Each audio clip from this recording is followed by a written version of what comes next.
going for 20 pesos a kilo. And Israel and Hamas extend their truce by a couple of days. Is this enough to secure more hostage release and deliver aid to war-torn Gaza?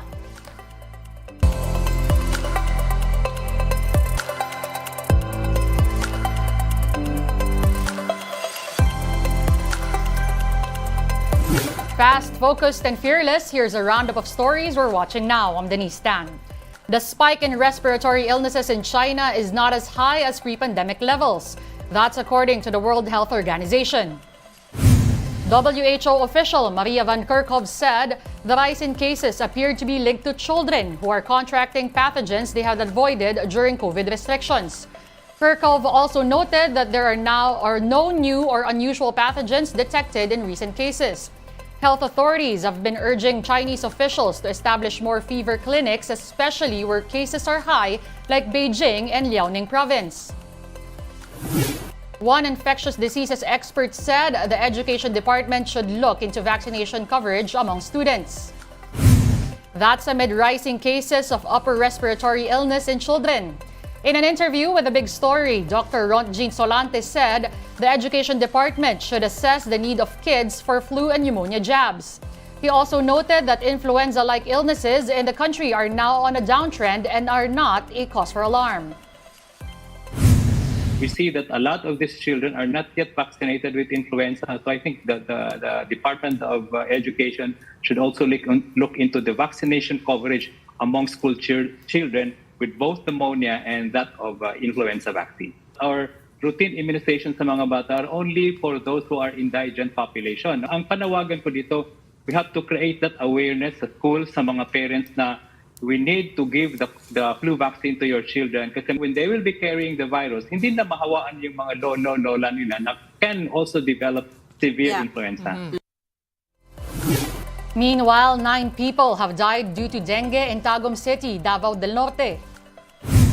Speaking to One Balita Pilipinas, Tagum Health Officer Dr. Arnel Florendo said they are intensifying efforts to search and destroy mosquito breeding sites in the city.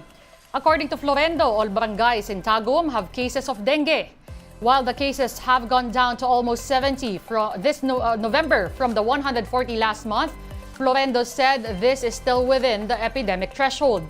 Tagum has recently declared a state of calamity due to the dengue outbreak. Overseas, Israel and Hamas have agreed to extend their ceasefire by 2 days. According to a senior Israel official, the militant group will release 10 hostages a day during the pause in fighting. Mediators Qatar, the United States, and Egypt have engaged in intense negotiations to make the truce extension happen. Over the course of the initial 4-day ceasefire, Hamas was expected to free 50 captives who are mostly women and children. In exchange, 150 Palestinian prisoners of Israel will be released while more humanitarian aid can come into Gaza. However, the United States wishes the truce could be longer. It's a glimpse of hope and humanity in the middle of the darkness of war.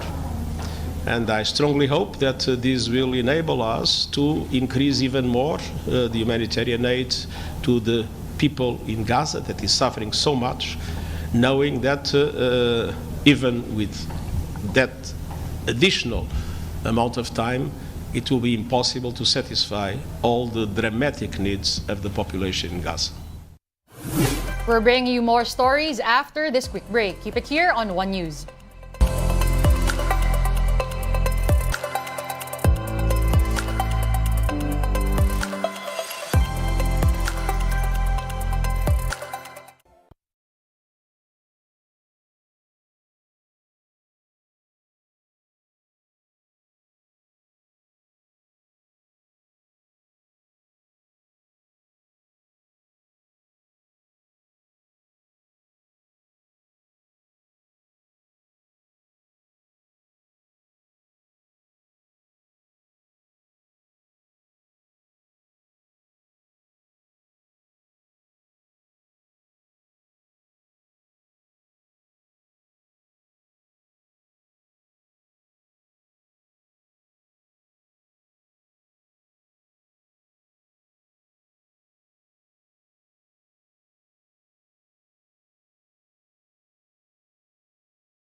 Thanks for staying with us here on One News Now. I'm Deni.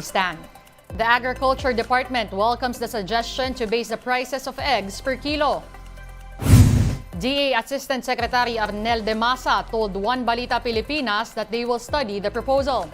He explained that the Bureau of Agriculture and Fisheries Standards currently grades eggs based on their size. While the idea of eggs sold per kilo is sound, De Mesa raised the possibility of consumers not accepting it. Yung ordinaryong mamimili, mahirap tingnan kung ano talaga base sa timbang dahil wala namang kiluan ng itlog sa palengke. So pag bumili, lalo na kada tray, ay pag minsan nagmi-mix yung different sizes doon. So yun ang nagiging issue pagdating sa atin. Depende yan. Pwede rin yung pag-aralan kung kinakailangan na per kilo kasi hindi naman lahat ng mamimili kailangan ay per kilo. Meron din talaga kada piraso. Cebu City has become the first local government to sell rice at 20 pesos per kilo, a campaign promise of President Bongbong Marcos. But there's a catch. The cheaper rice is covered by the LGU's rice subsidy program and not everyone will be able to benefit from it. Only poor families can purchase rice from the National Food Authority at 20 pesos per kilo. Cebu is allocating 100 million pesos for this program.